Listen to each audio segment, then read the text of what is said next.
SmartX is the first DEX with a real solution to impermanent loss. SmartX is transforming the DeFi landscape, catering to liquidity providers and smart traders who want to benefit from low fees. Farm DeFi highest APRs and trade effortlessly on SmartX.io.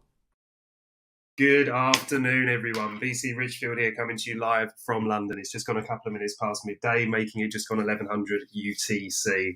A big shout out to everybody that's joining the stream live today, and obviously an equally big shout out to everybody that can't make the stream live but watches this on recording. So, how are we doing, everyone? Apologies if I sound a little bit slow off the bat today. Had to take the end of last week off just with a short virus that just doesn't want to kind of let up, but feeling a little bit better today and did feel a bit guilty because I missed you guys last Monday. So I thought, let's crack on with the stream. Let's get back in a flow. Let's see what you beautiful people always cheers me up. Craigie boy, see you on it this morning. Good morning, MM. Good morning, my friend GOT. Hello, Kelly Barker, our lovely Kelly, all the way from New Zealand. It is awesome to see you guys. I hope you all had a great weekend. The weather is absolutely pumping here in the UK, which is a lovely, lovely sign. We've got sun beaming through the window, and it's lovely and warm, which is a real, real treat here. Erica, hello, how are you doing? Tammy as well, hello, bud. Awesome. And MM, yeah, obviously, good evening to you, my friend. Hopefully it's a bit cooler over there. Greg, welcome. Very much welcome to everyone. So, guys, I wanted to kind of obviously dive into Bitcoin today. Obviously, a lot of questions, a lot of people feeling a little bit frustrated over the last couple of weeks in terms of, the fact that people thought that this was going to, materialize into something a bit stronger than it is. So when I was looking over, my notes from last week and the different areas that we've been covering and the idea of kind of order flow and bias and stuff like that, I wanted to kind of continue along that basis really because it's probably an area that made one of the biggest differences to me as a trader on my journey. And it's probably one of the things that I get asked most by our students or by my private students.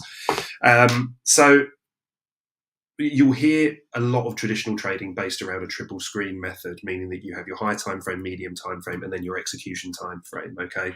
Now, I think the area a lot of people get confused with this is they either start with too high a time frame view. For example, say you're looking at this on a weekly chart as your high time frame, and then you're dropping down to a 4-hour chart as your medium time frame and a 5-minute chart to execute.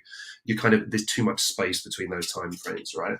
So the idea for us is that we want to kind of fit the triple screen system around what type of trader we are. Now, for most people, I appreciate that it's something they're fitting around work, family, some really, really kind of busy lifestyles, right? So it doesn't mean that you can't learn how to scalp trade. It just means that you've got to kind of be, I don't want to say honest is probably the wrong term, but more kind of honest with yourself about the trading journey that you want to be on, yeah?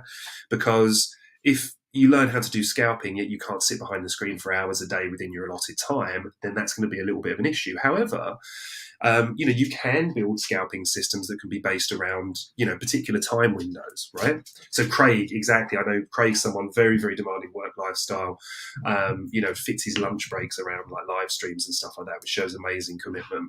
But I have to say, Craig, always very structured in your approach and the questions that you ask. And I think that's a kind of important side that we want to kind of fill out today as well. So again, sometimes before you kind of really jump into the charts or before you kind of get distracted by anything, be it myself, other people on Twitter, other traders, courses, etc., you got to ask yourself 2 questions, right? For me, I always split this very much into 2 sections, which is myself as the trader and myself as the student. So you want to make dedicated time for both. Look, there's no experience better than live trading. I don't ever recommend doing it with a lot of funds. I mean, do it with a level that's, almost laughably small. Yeah, because, profits in trading and the money side of it, that's just a byproduct of successful trading systems and trading yourself and your psychology to be able to execute them, right? So what I want to look at today is kind of say, okay, well, what do we do in conditions like this? So I wrote this Bitcoin report last night, and really the weekly doesn't really tell us too much. The daily doesn't really tell us a lot either, but I just wanted to kind of share this with you guys. So it kind of shows my thought pattern when we're in what I would consider quite confusing market structure that we've got here at the moment. So the first thing I want to say is when we zoom out to the weekly, right, let's just take a very quick look at this. Then I'm asking myself the two key areas that my mind is drawn to is, are we in a buy program or a sell program, right? Which ICT would call the buy side or the sell side of the curve, okay? Hans, my man, all the way from sunny South Africa. I think we've got a bit of your weather here today, Hans. It's beautiful to feel the sun-kissed beauty that you get there in your beautiful part of the world. So the key things I'm asking myself here is, has a high or a low been taken? Yeah. Are we in a buy program or a sell program? That means, are we favoring long setups or short setups? And then also, where is price delivering from? All right. So those three things. Great to hear about the weather. No problem at all, mate. You know I love a waffle for like the good first 5-6 minutes anyway, so you timed it perfectly. So to put that in perspective, and let's just clean this up for a second, and let's just draw this all in from the start, yeah? And guys, as well, if you feel that this is stuff I'm just going over too regularly, or it's stuff that you want to kind of hear in a bit more detail, let's, please don't hesitate to say in the chat. I know we've got a lot of OGs in here that are here week in and week out, and I know we have a lot of new people joining every week. So I don't want to make the content boring for you guys, but to be honest, this is a process I still go through myself every single time that I step to the charts. And the reason for that is because it's very, very good to build good habits. So I'll run through it. If there's any questions, or if people think this is a bit slow, let me know, and we can always speed this up. All right, not in terms of at speed of delivery, but just maybe in the terms of the process. So thank you guys, that's awesome, love you guys. So this is where we are at the moment. Now, weekly chart, whether this is a weekly, a daily, a 4 hour, etc. What I'm reviewing this for is to see what the overall market is doing and how the overall market is moving. And what I mean by that is, we're zooming out a little bit and we're looking at structure, right? So the first thing we're seeing when we're talking about structure is, we've now got a higher high to a higher low to a higher high to a higher low to a very marginally higher high. And we've now had a market structure shift, right? Not a break, but this is our market structure shift. So let's just draw this in here. Right, market structure shift, or for those of you that do study ICT, you know this will be labeled as a chocho, which is a change of character. Yeah. So look, market structure here is bullish, but there's absolutely no doubt that we're losing momentum. And what do I mean by that? Yeah. So if we were to measure this line here, yeah, and then you can do that if you ever want to study it by doing something like this. Right, just roll it across, line it up, and then we can take that, measure that to this one here. All right, difficult to do because it's a slightly different angle, right? But we can see that they're roughly the same. What's very striking is then when we overlay this one, yeah, we can see that this impulse move higher was a lot shorter, okay? And then what we're doing to kind of, or what I do to decant the story of price, is I'm then looking left and saying, well, okay, well, what's stopping this? Yeah. So when price came into this high here, for example, when we were looking at this area, we're saying, okay, how's price reacting here? Let me just do this a bit thicker so it stands out. And we're saying, okay, we can see that price came into this level. See how the wicks came slightly above, then we had a rejection. Why did we have that rejection, and what can we do to predict that? Well, first of all, we don't want to get bogged down with predictions, right?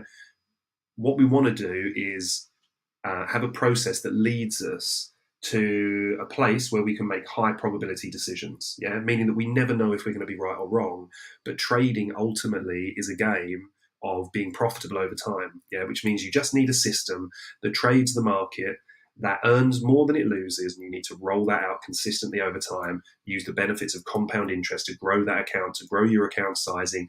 That's how you earn money. I think there's a lot of kind of misgivings on things like Twitter that are showing people, doing 100 grand trades, blah, blah, blah. And there are those, Burb, for example, is one, but he's kind of earned his pips in that respect. He was on Twitter doing this when he was a very small account, right? He's grown it and he's done it all live in front of everyone. People get attracted to the money rather than the process. You want to obsess over the data, okay? The data is what will make you win out over time. So what we know, or certainly what I've established in my learnings over the years, is that price is typically gravitating towards an old high or low, yeah, or to a fair value gap or an order block, yeah? There's a couple of other things we can put in, but it's a lot better if we just simplify these things for ourselves, right? So when price came into this area here, yeah, that we established from this high, our expectation is that there's stop losses above this high, right? Why? Because when people went short here, that was the natural place to put your stop loss.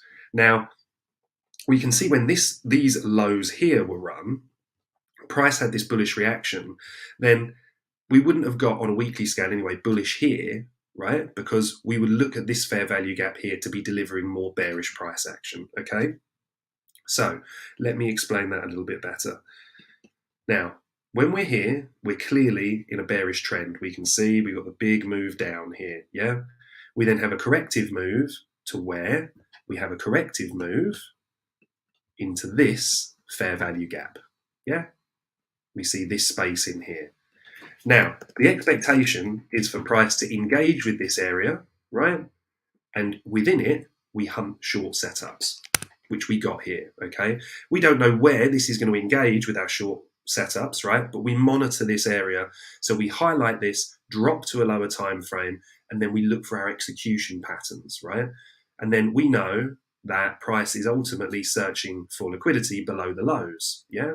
So these would be like our interim lows. This would be our ultimate target here, yeah? So does that make sense to everyone so far? Let's clean this up a second.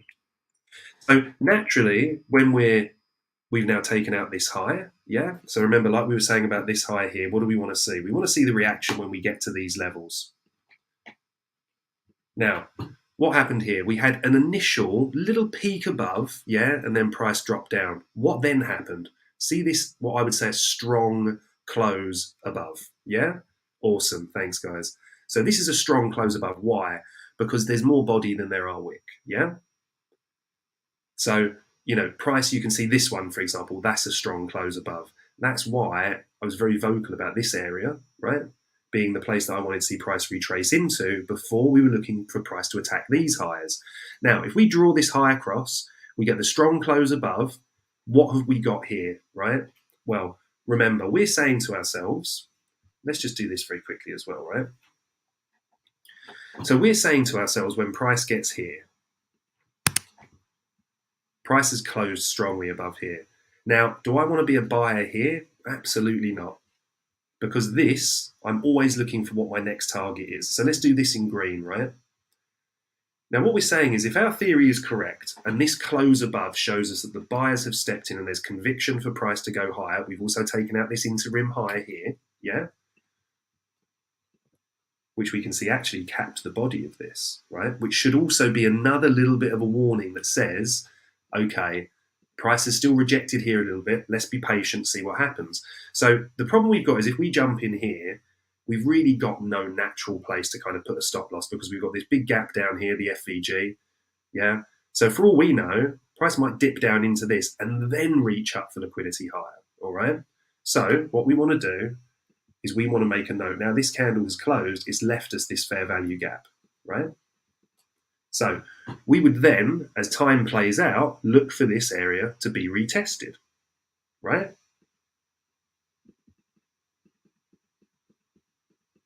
Just run this through.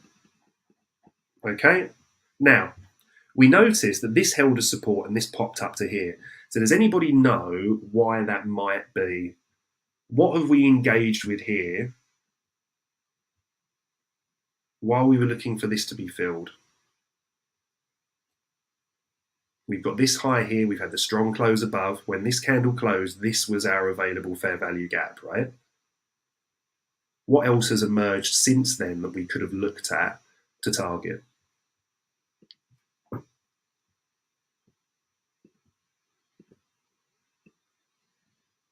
Right? Yeah, Hans, exactly right. We flip this from resistance to support, so we're immediately looking for this area to hold, right? It doesn't mean that if we wick down into this, we wouldn't be looking for this to go higher, but what we're also looking for are our key target areas where we would expect continuation, yeah? Now, we notice this fair value gap as price played out on the close of this candle, yeah? Just go back a few, just a second, just so we can see it again.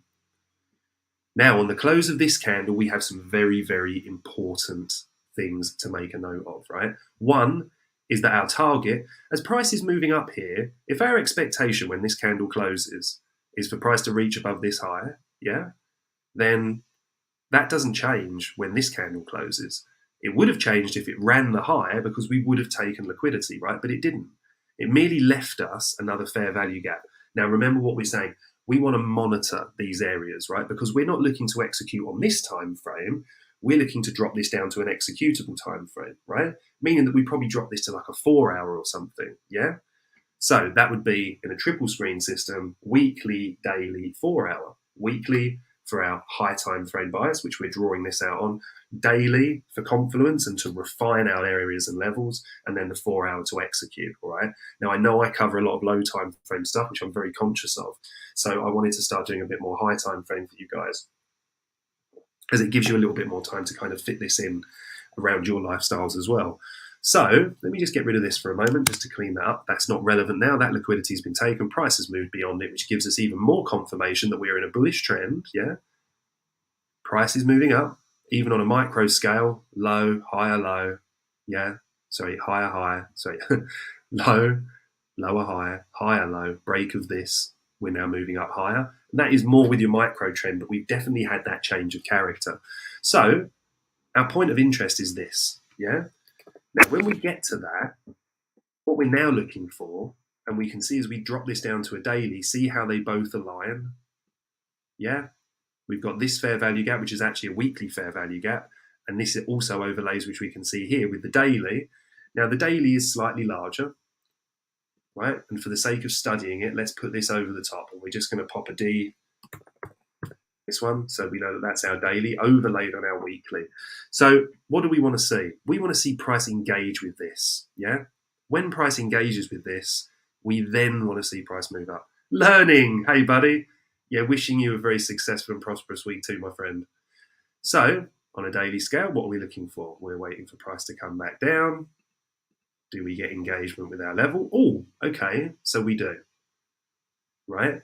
Now, I think what we want to do here is we want to then move to sort of a 4 hour chart and say to ourselves, okay, do we see any entries here? All right. Now, I'll pop back to this in a minute and explain how we can use this bearish fair value gap as well. Yeah. But for now, let's say to ourselves, okay, price is coming into our area of interest, right? We're within this fair value gap. Now, are we going to hold within this fair value gap? Right. And then from here, the big question is, okay, well, what do we want to see in order to engage a bullish bias here? Well, quite simply, our execution method always remains the same, right? Let me just lock these off quickly, otherwise we'll move them all over the shop.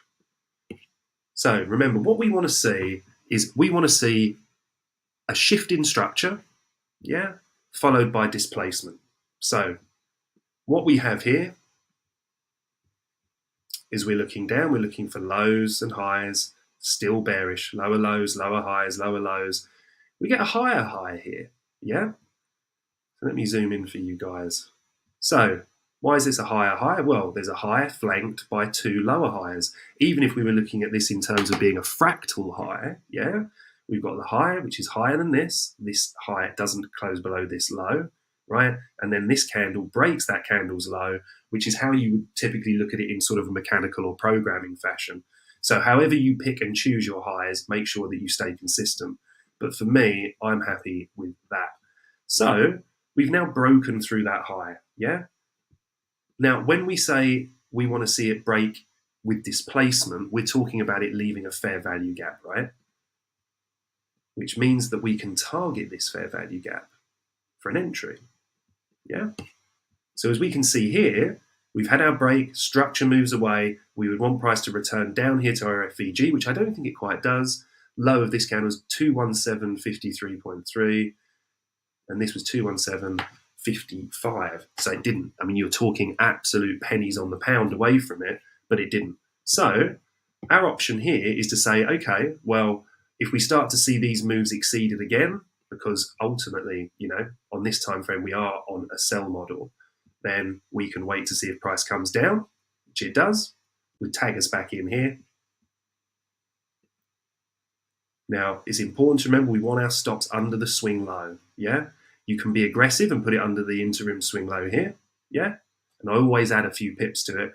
But to be honest, depending on our target and obviously following in line with our high time frame bias, we need to look at where our obvious targets are.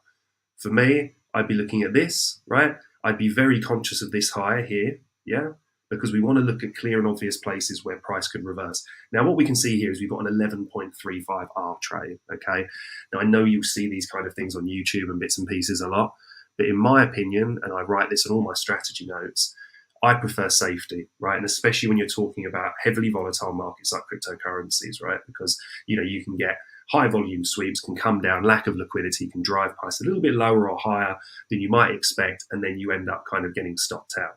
So we're here. What makes this a good trade? Well, it's a high risk trade because we're talking about a high time frame bias, but realistically, if we wanted to see price make an attack on this high, which is our ultimate target, yeah. Now, don't just think that you would just hold everything all the way up there. There's an expectation in here that we might be wrong here, right? And this is something I think a lot of people struggle to get their heads around. Or they will get stopped out here and it will stop them entering another trade that could be successful. And in that is born frustration.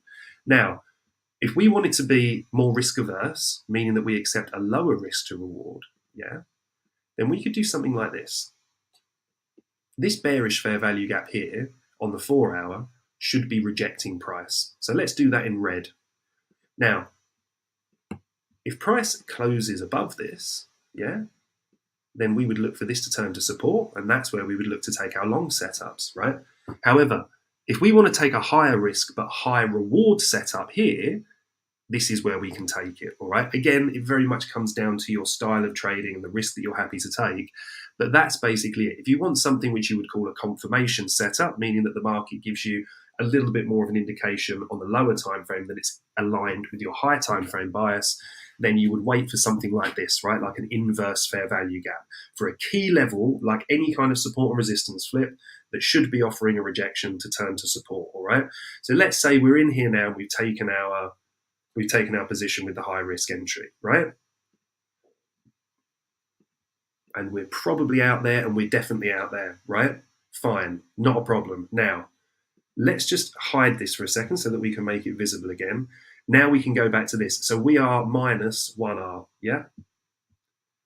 So we are minus 1 at the moment. Now, as we approach this, start to play it out again. As we look at what we have here immediately, right, we can see something clear. This support line, the one that Hans was talking about, this was the high that was rejecting price for so long. Now, we can see these long downside wicks making their way into price here. So all of a sudden, we have a little bit more conviction to saying, okay, well, maybe what the problem with this setup here was that we didn't have a clear and obvious sweep, yeah? Now, let's hide this quickly and this. But let's factor those same areas into here. By the way, I've no idea in terms of this price action, how it kind of plays out, what it does. We traded Bitcoin very, very little recently, but this is just to give you an indication of how you need to stick in line with your high time frame bias, right? And how you need to also accept these things and failures, and also the way that you should be testing these moving forward, purely because they give you your very best indication when you do these things live and without the power of hindsight and being able to see the chart.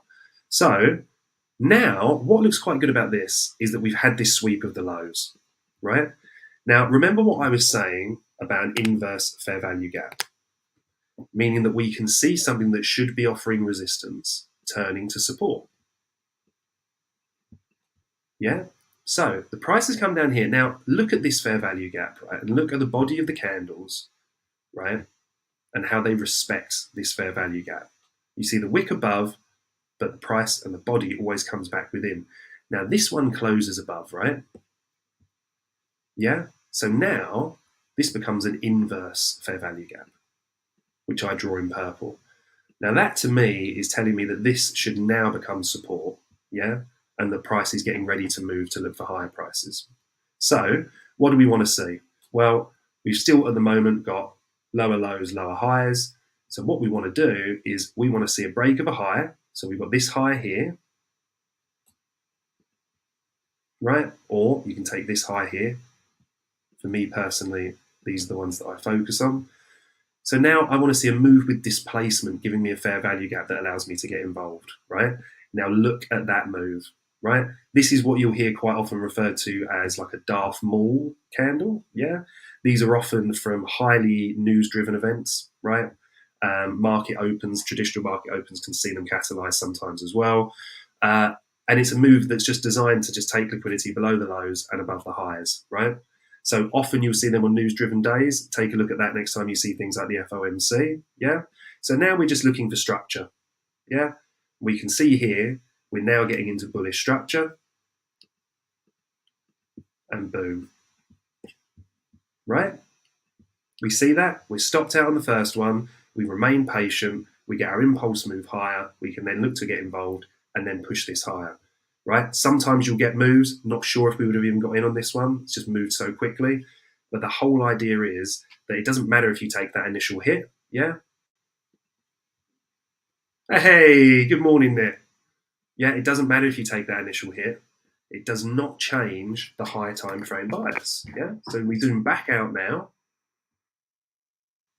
Okay, this will go a little bit OTT here as well because you've now made an allowance for the days. But we can see the high time frame when we zoom out, all of that noise is gone. We can just see how bullish this is.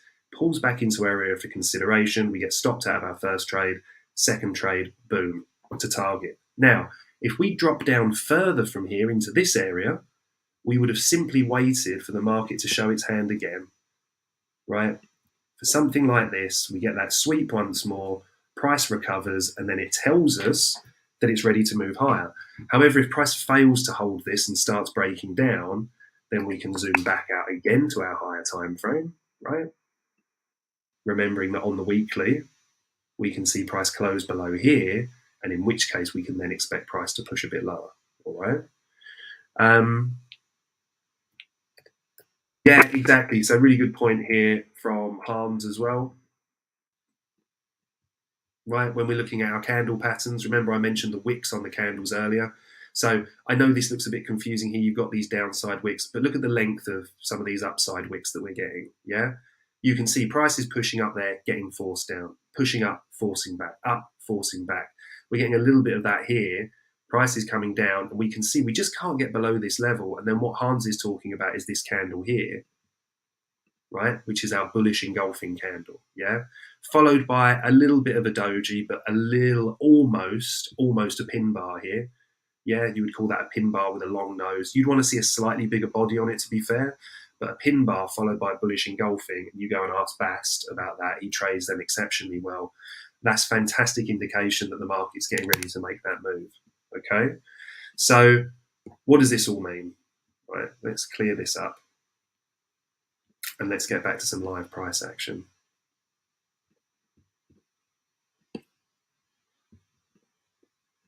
Right? Because what it doesn't mean is that we're always going to have a clear read on price. Yeah, people think so often that when they go on here, it's just you set up and you're just like, right, bang, buying today or selling today. And again, I think that's a little bit of a byproduct from Twitter. Yeah, people with very kind of enforced views, which is fine. I love the conviction that people have, and this isn't a criticism of them. But I think sometimes people misinterpret that and they take it as, you know, okay, so and so's long, let's go long. You know, that's for them and their system, and they built their success around that. It doesn't mean that there's not a lot of other ways that we can kind of approach this. Tyler Durden, hey buddy, good to see you. Good to see you. So, where are we at the moment? Let's run the whole cycle again, shall we? From fresh, we're looking for highs and lows to have been swept, yeah, or we're looking for fair value gaps and then order blocks. Okay, so have we seen a key sweep of a high or a low? No. Right? We're here on the daily. We had a kind of little low here that was taken out down here. Yeah, that is a valid low. But when we look at when we got the reaction, fine, it's capping price at the moment, that low. Price bought up, bought up, bought up. But it's not really had that kind of catalyst, has it, to really enforce that bullish reaction. So the key thing that I'm looking for when this happens is I want to see the initial reaction. Yeah? So the initial reaction there for me wasn't that strong. Because why? Because price came up here and then it flushed out the lows again. Now, the thing that concerns me a little bit with this drop is that we didn't we didn't take out this low here. Right? So for me, we've now left these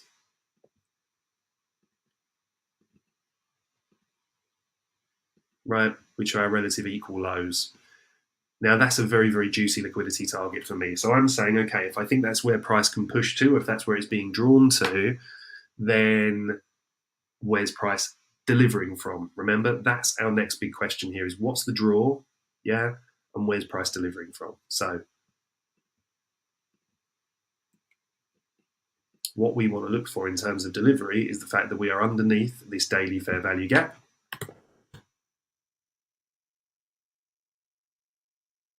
So now, if we think that that's the target below, because in truth, like you say, for me, I'm still bearish here, right? The reason is we've had this really big drop. Yes, we had this little kind of pump up to here. That could easily be a liquidity grab above there. Where is price currently delivering from? This bearish fair value gap. Yeah, that's where it's currently delivering from. It drew back into here, found a rejection. Now it's drawing lower. However, in the process of doing that, we did two key things. We violated and ultimately inversed this fair value gap, meaning that after this move higher and this candle closed, setting the fair value gap here, our expectation was for price, if we wanted bullish continuation, to draw back into this, yeah, and then on the lower time frame, build that market structure back up and start attacking the highs, yeah.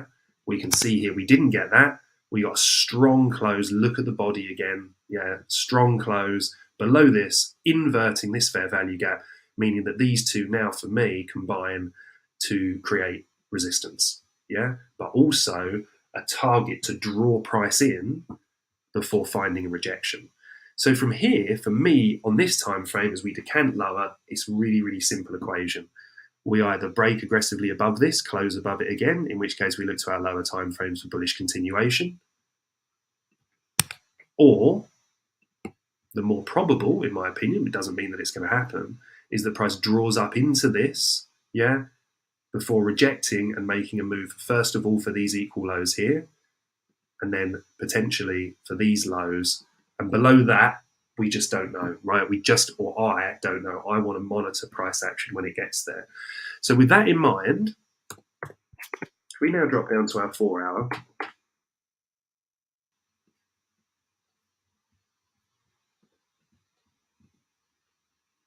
there we go. What I want to see here is conviction from price that it's going to do one or the other. Yeah. So at the moment, you see the structure through here, and there's no secret that you can tell 99 times out of 100, yeah, that this is a weekend. Yeah, you can just see the price action, the way that it goes through. Look, just take it back to here without even seeing the days on there. You can just see these small body candles. There's just not the volume there, right? So at the moment, we're looking for price to show its hand. Yeah. Now, in an ideal world, we get this move here. Now, what would live inside this move would be a much more structured one. Yeah. So we would probably see price do something like this as it moves up, right?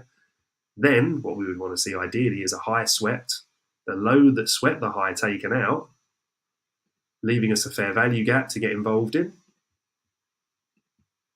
here. So within our daily move, yeah, this is what we see. We get our sweep of the high, we get the low that swept the high broken below, we look for our fair value gap that's left within that, and then our short setup would look something like this.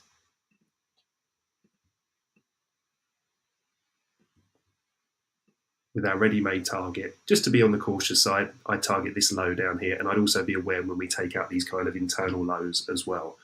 All right, so does that make sense? We're taking this on a daily, we're saying, okay, this for me is the high probability setup now. If price is still bearish, right, we watch this come up. Yeah, really brilliant point here from Tyler as well. You know, might have a bit of a stuttery start to the week at the moment. It's Labor Day over in the States, so when we go onto our charts here, right, we can see that, you know, NASDAQ bits and pieces, I don't know if you guys can see that clearly, but they are moving very marginally, but you're just not going to have it in there, the movement, the US markets, which I thought actually, well, no, I suppose there's just pre-market movement at the moment, isn't there? Yeah, exactly, because it's Labor Day today, so there's not really much of an expectation for price to do too much. Actually, NASDAQ, which is an asset that I trade and cover a lot now, is, you know, just kind of in a bit of a similar position, really. It's just kind of chopping around. You really do want full market access. That means your equity markets, your FX markets, traditional markets, to be open and active.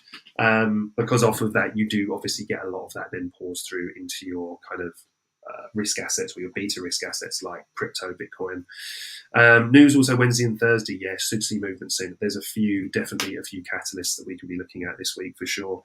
So that's what I'd be looking at here, right, in terms of this. Now, does it mean that that's going to happen? Absolutely not. The key thing is that, put those back for a second.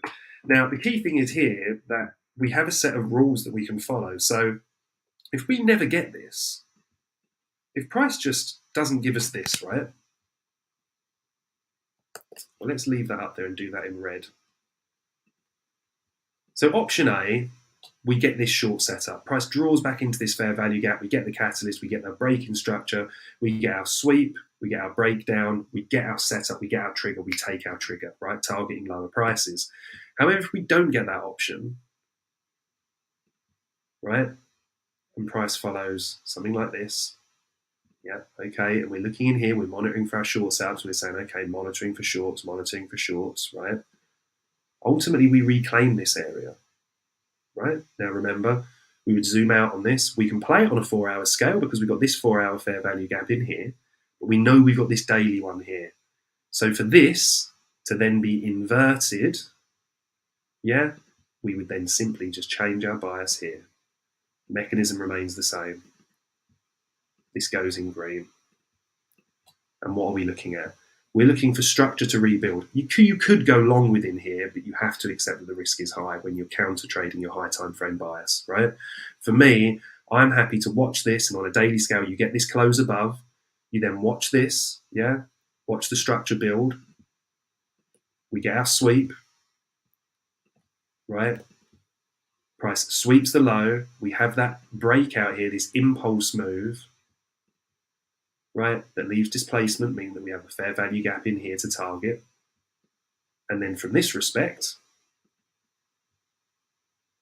this becomes our long setup. These are just a few pips or a few points below that. Targeting the highs. So without being married to a bias, all we're doing is we're talking about the idea, we're looking at these charts and we're saying to ourselves, okay, well, how could price play out? And what plans do I have to be on the right side of that? Yeah.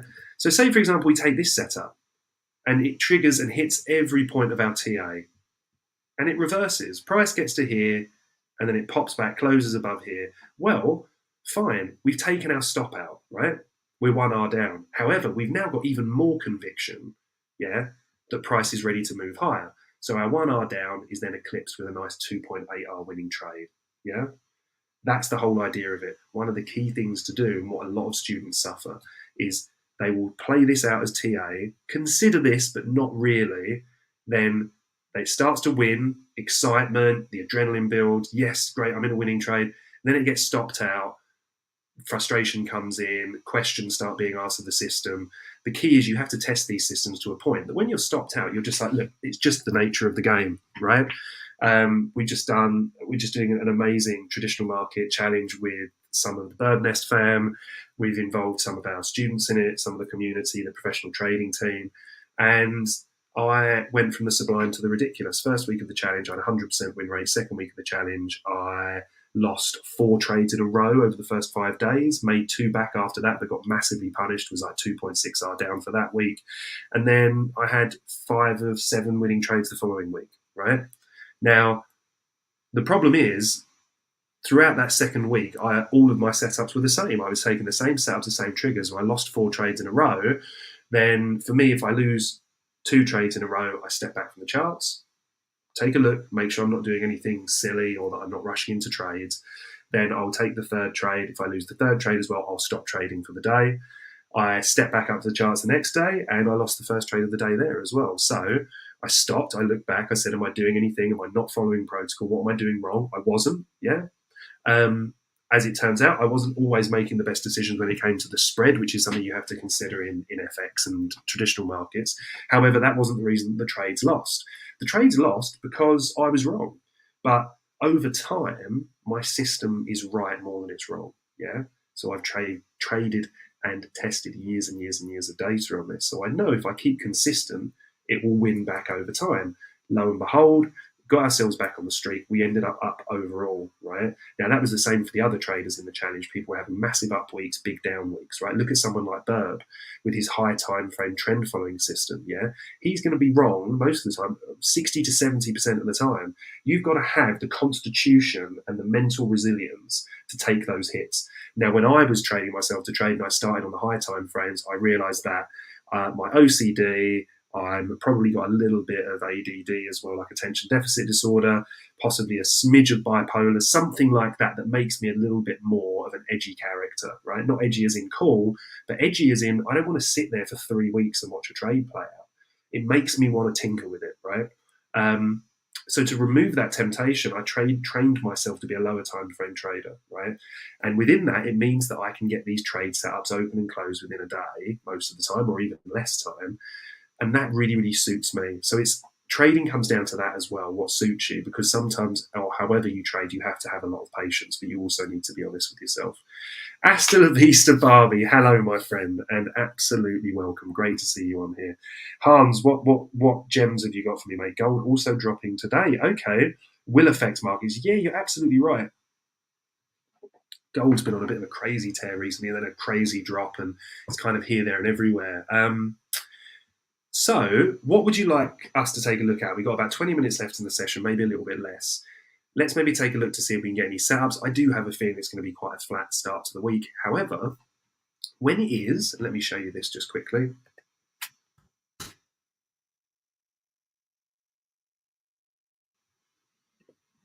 Right, Mondays, and let's just do this to...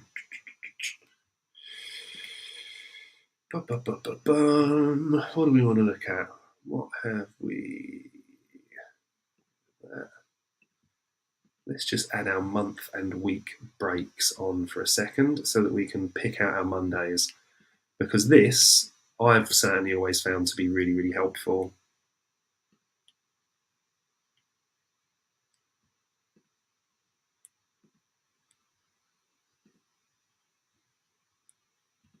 Okie doke. So this is just something called month week breaks, just gives you this nice little visual representation down the lines of our Mondays, right? So the reason that I've done this is because, and let's just go to a random spot. We'll start here just for example. I'm just going to use a box to draw around Monday's candle, yeah? Monday's high to Monday's low. And we just do this on a few, yeah? Let's do it on 4, just in a row.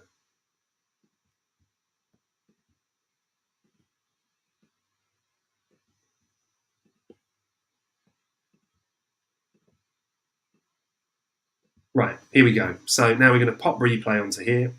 Now we've got 4 weeks of Monday's ranges, yeah?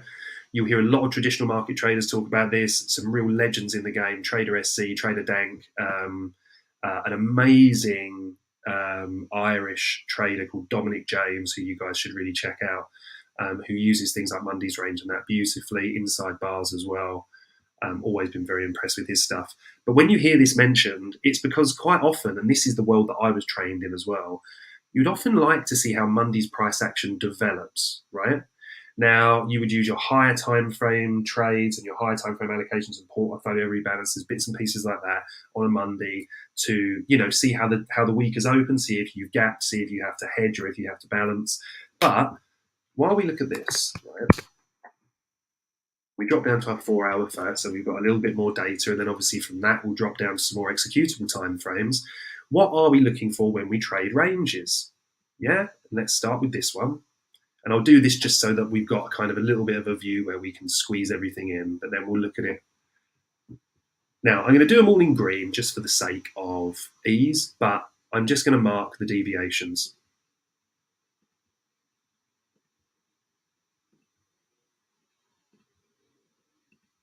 Okay, so for those that aren't aware, deviations, right, are when price comes outside of a range, comes back within the bounds of the range, yeah? And when that happens, our expectation is for price to travel to the far side of that range. So here's our Monday's range, yeah? So here we are in Tuesday. Now we see we get this sweep of the high Tuesday. Price comes back within the range. We expect it to seek liquidity on the far side of the range. Price sweeps the low of the range here on Wednesday, comes back within the range. We expect it to sweep the high, yeah? Up the high, comes back within the range. We expect it to sweep the low. Sweeps the low, comes back to take the high. So within this week alone, we could have had 1, 2, 3, 4 successful trades, all right? So now if we drop down to an executable time frame, and I think a lot of you guys would probably use around sort of the 15-minute for this. Let me just turn these off for a second. There we go. Now, obviously, these green dots don't overlay with this because this data has now been spread out a lot, yeah? So as it combines and we reduce it to candles, then we would see that when we're on the 4 hour, for example, but ultimately, obviously, we know that that is actually what we're looking for here. So we are only going to apply, actually, just let me lock these and we'll just run through some examples. 1, 2, 3, 4, I think it would have been those ones. Right, so remember, we are only going to use our trigger mechanism, the same as we had on the weekly, same on the daily, same on the 4 hour, same as I do on the 1 minute, right, with all of these trades that I'll share or do share. What we want to see is a shift in market structure, yeah? And then we want to see price return to a fair value gap and then continuation higher. There's other ways we can trade these, right? You can look at extremities, and I'd recommend everybody to try this, right? If you want extra conviction, look to your extremities. What for? Your inverse fair value gaps, yeah? You'll be amazed how many times you look back through price structure where you see key reversals, right, that start with an inverse FVG, yeah? Same as we get up here, right? So that was a bullish fair value gap that's broken through, ideally with a bearish fair value gap. When it closes below, you then target the next fair value gap here for continuation lower, all right? So that's just a thing, a little bit off topic, I know, but that's something that can give you a little bit of extra conviction. But even without that, remember what we want to see. We want to see a market structure shift or a market structure break. And we can obviously enter using breaker methods, other methods, but for this particular example, we're going to look for the fair value gaps, yeah? So this red line here represents our market structure break. This is a break and not a shift. Why? Lower low, higher, higher low. This shift gives us our higher high. Our market structure break is intact, right? Now, the big question is, do we get a fair value gap in the move? And we do, right? And we can see we just nibble into it here. Let me just make that grey again. Slightly darker, right? See that? If we hover over this candle, we can see that this candle's low was 29,797.2, and this was 29,796.1. There's our entry.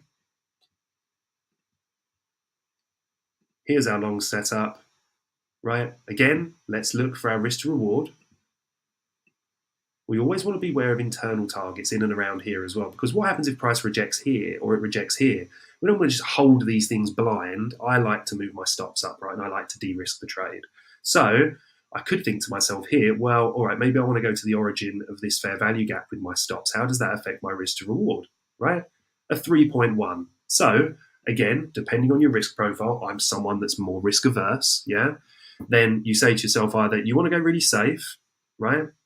Or you want to go very aggressive. Obviously, with an aggressive method, as long as you have a higher risk to reward, you need less trades to be winners. Yeah, with a smaller risk to reward, you need a higher win rate. Okay, so example one. Now, up to you to decide on the risk, right? But let's just run another couple of examples. This actually here is a really good example because we can see that we get the move higher. And we can look at both of these actually. Right? So, what do we get here?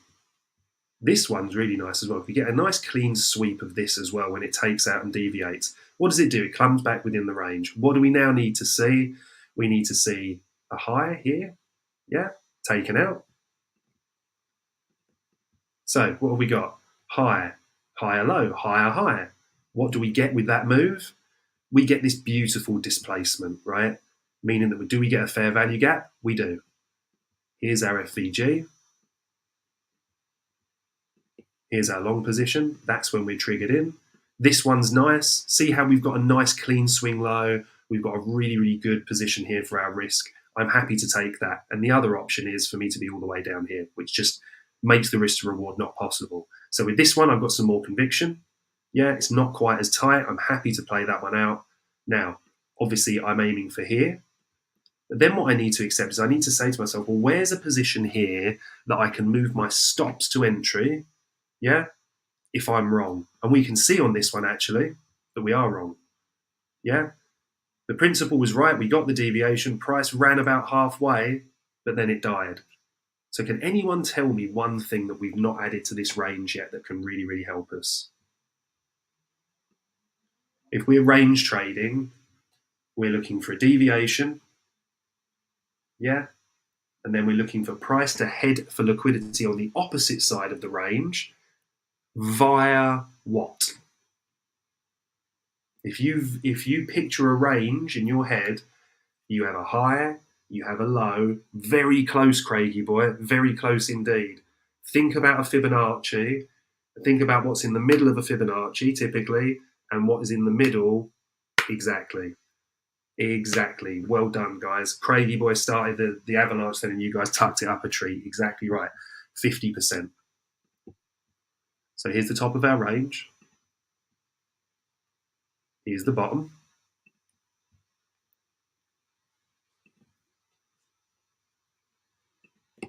And here's our equilibrium, or EQ, or midline, you will hear it. Okay, so we'll get rid of that.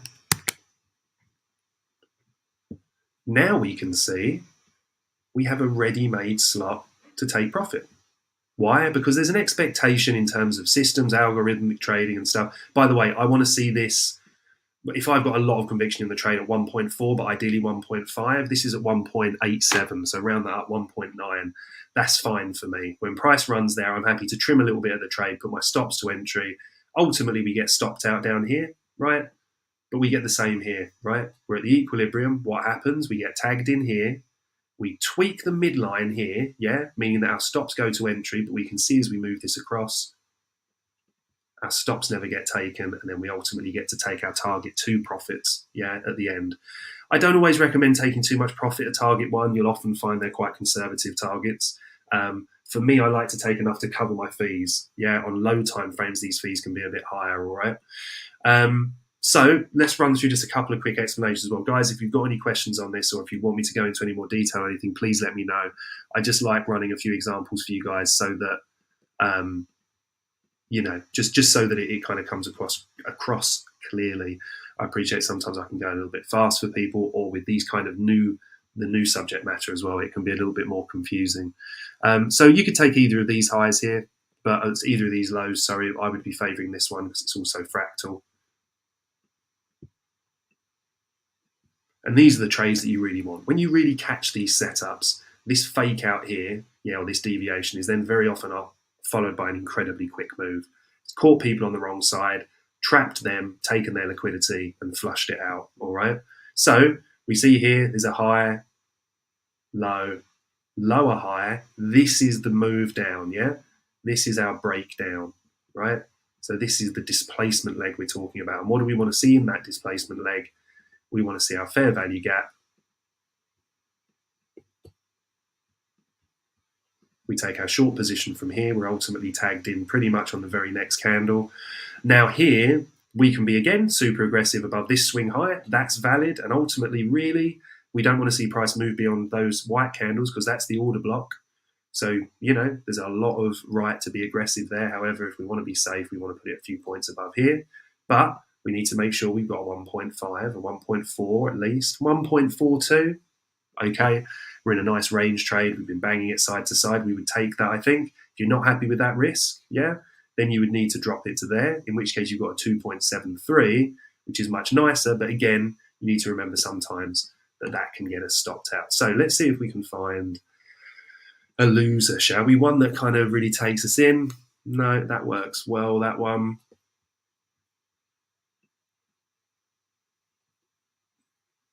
Here we go. Right, so this one. Right, now we can see here, and this is a great example, actually. This is exactly what I wanted to see. By the way, I do get some messages from people saying that they find these shows a little bit convoluted or a little bit kind of ongoing. Now, the reason that they are a lot of the times is I do not sit down and cherry pick any of these charts. I like using either random price action that we can just click on a screen somewhere or use current price action. For me, it just makes it a lot more genuine, just shows you that we're not just kind of, or I'm not just picking these setups out and showing you the cherry pick versions. But I do appreciate it adds a little bit to the time, so I do apologise for that.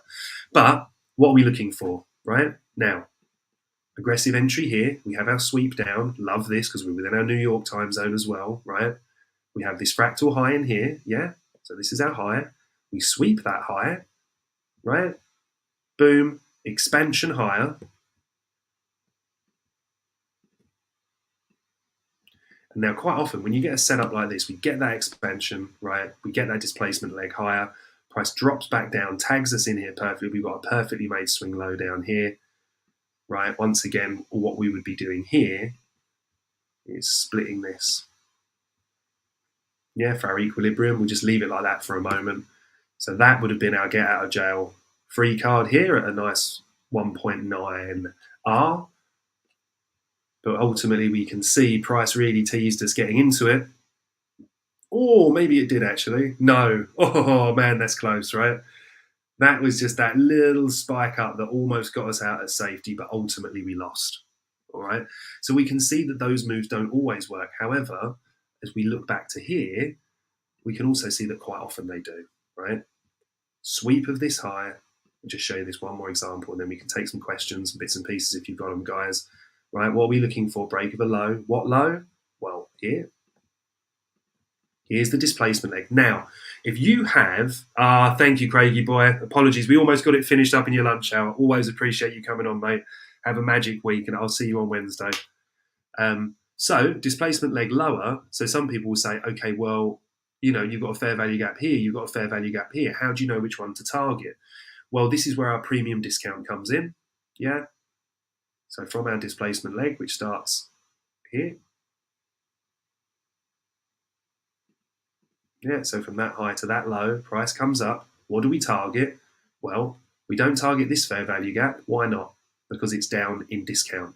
We want to be shorting from premium, which is the red box, in which case that draws our attention to the fact that that is the correct fair value gap. And then we can see here, this makes a lovely trade to the downside, which is awesome. Vance, awesome. No, to be honest, mate, a good community is a really good place to be, and you've got a fantastic one here. The patrons from this on this show are really, really well educated, really good bunch, very accepting. Everybody's at different stages of learning. You're very, very welcome on here, mate. Again, if there's anything I'm going too fast on, please do let me know. Also, for things like range trading principles, for trading things like inside bars, which is a really good thing to study in terms of ranges, you can find that on my Twitter profile. I've got a couple of pinned ones, or it's certainly within the bodies of them, or just drop me a message and I can forward them on to you. Okay, that's my Twitter handle there, bud. And also as well, just in the description below, you can find a free trial to the Bird Nest, which is the community that I'm part of. We've got a professional trading team of 9. We share all of our trades every day. We've got a community of people who are very education focused. It is a paid community, but you can get in on a free trial, see if it's for you. And if it is, then you're very, very welcome to join in. You can also stay on a free and use things like the public chat or sign up with our referral link through Bybit. And guys, do remember that you can get so we got a 70% win rate for the calls last month, which was astronomically profitable, hundreds and hundreds of percent profitable. We've kept that consistency now, all of this year and well into last year as well. Obviously, you have peaks and troughs. We had a couple of months that were right on the line and some others that were crazy profitable. We've got a mixture of price action traders like myself, people that like our incredibly smart friend and brother, Pedma7, who builds algorithmic systems. But with the Bybit deal, all you have to do is sign up using the ref link.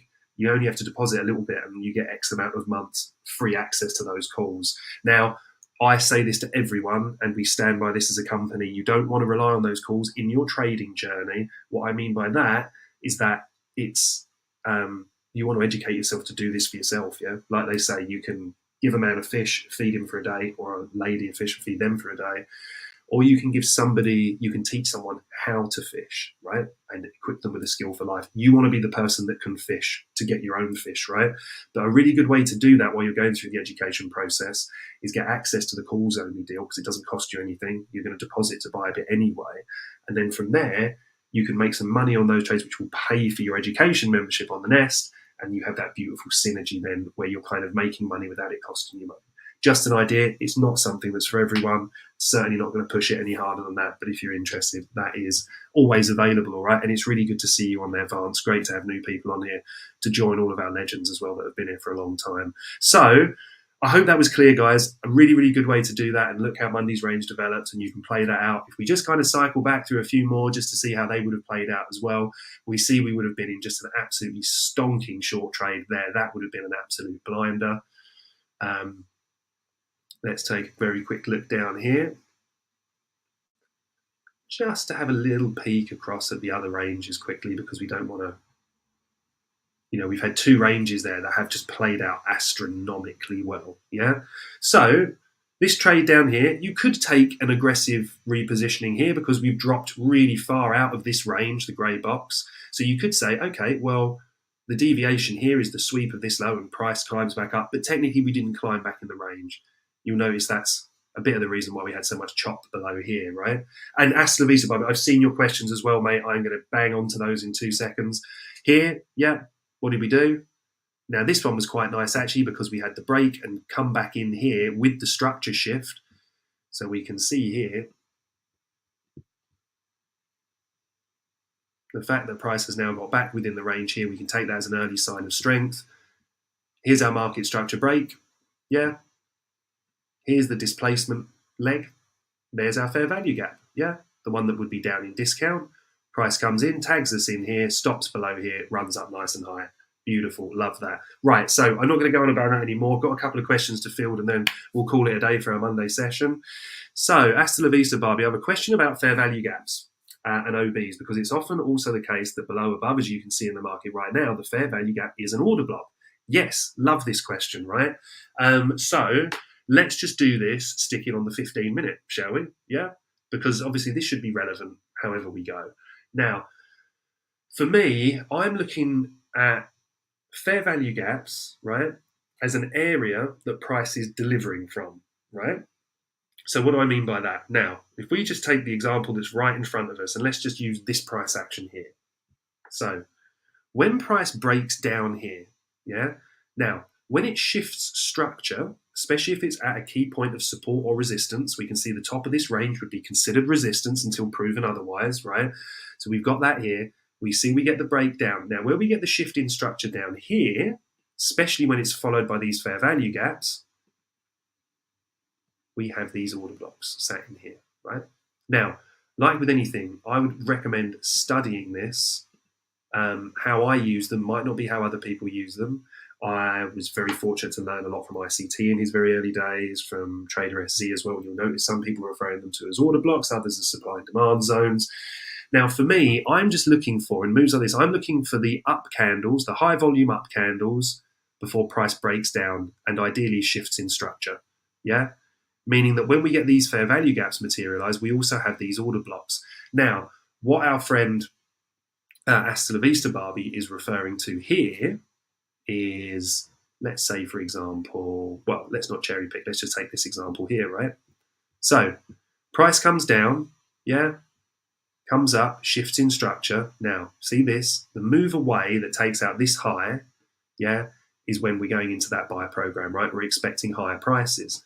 So what Hasta la Vista Barbie is alluding to is that when we get these fair value gaps, like we've got one here, yeah, then you also get these down candles before price moves up, or in this case, this down candle before price moved up and took out this higher, yeah? So that's the decision. You've got your high volume down candle, the body. So when price comes in, you're looking for a reaction here. This is an area you can monitor. We come into the London session, we get the same move, shift in structure, price dips down into our inefficiency here, our fair value gap, and ultimately looks for higher prices. Now this, let me do that in grey so that doesn't confuse, because that's not an order block, that's our fair value gap. You can also look to this to add confluence here. Now I'm including the wick on this as well, the upper wick. Why? Because it's immediately followed by a fair value gap.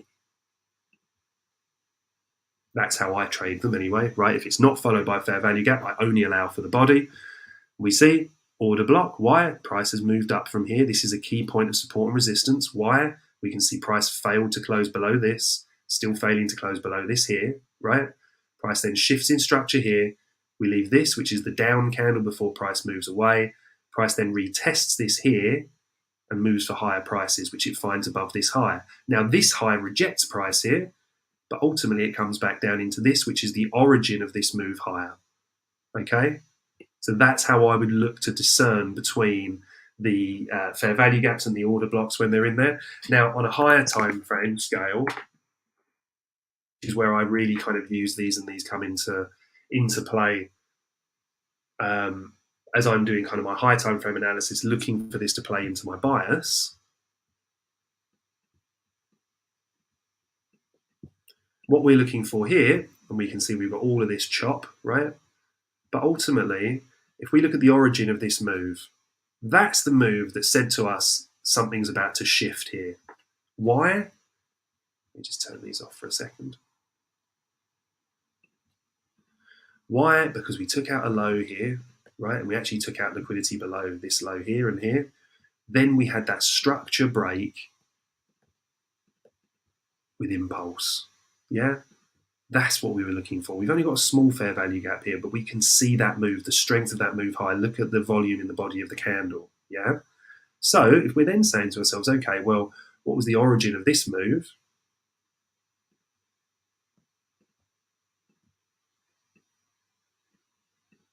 Yeah, this down candle, price comes up, look at the beautiful retest, pushes higher, takes liquidity, ultimately retreats, but look how we don't get any closes below this. So as I'm monitoring this going along, I'm seeing this and I'm saying, okay, this is strength here. Yeah, that's how I would use that. So an order block that has a fair value gap straight after it, like this one, I make an allowance for the wick and the body. Yeah. Then an order block, for example, like let's say this one, this down candle before price moved higher here, there's no fair value gap, right? So now we can monitor this and say to ourselves, right, well, if we want to get into a really aggressive position here and we really start seeing this hold, we get our setup pattern and we can look to trade that higher into this higher time frame fair value gap, right? We're counter trend trading, so we would drop our position size down to half, right? Meaning that if you're using 2% of your account, you would just use 1. And then it manages your risk and you can take these more aggressive setups. That's certainly how I like to play it anyway. So I hope that was clear, mate. The chart is starting to look a little bit like a Jackson Pollock painting, I appreciate, but I do hope that that has at least shared a little bit with you guys that you find valuable. We are going to be back on Wednesday for our altcoin Wednesdays, all right? So we're going to be taking a look at some altcoins, but also take a look at, I know we didn't get a chance today, but we'll look at the equity markets as well and some FX if you guys have got any questions on those. Going to be aiming to get a lot of live trading in this week, all right? So I look to share a couple of setups with you guys as well through Twitter and bits and pieces, and the rest of the setups will obviously be shared through the Bird Nest, all right? So look, thanks guys. Wishing you all an absolutely fantastic start to the week. Please stay safe. Do be aware of the news. Remember that, you know, we do have Labor Day today in America, so that could affect what we're going to see with the markets. But trade safe. Remember, there's plenty of ways to reach out to me if you have any questions and bits and pieces. You can find all the information in the description below, or pop along and say hi on Twitter. All right, guys, it really, really is awesome to see you all. GOT, Erica, Kelly, Greg, Hans, Hasta la Vista Barbie, MM as well. Vance as well, great to see you on here, mate. Very much welcome to new people. Apologies, you may have been in the background before, but really great to see you in here asking some questions. Craigie boy, who had to shoot off, unfortunately, to get back to work. Tyler as well, haven't seen you on here in a little while, mate. Brilliant to see you back. Nit, obviously, as well, our dear friend. And for everybody else, I hope I haven't missed anybody else out. Tammy, of course, actually cycling back through. Saw you on there this morning as well, which was lovely. Wishing you all a fantastic week. Trade safe. Be smart with the markets. Wait the time out, let the markets come to you, all right? Don't try and enforce your bias on them. And I'm going to see you legends on Wednesday, and if not, before around the nest. Take care.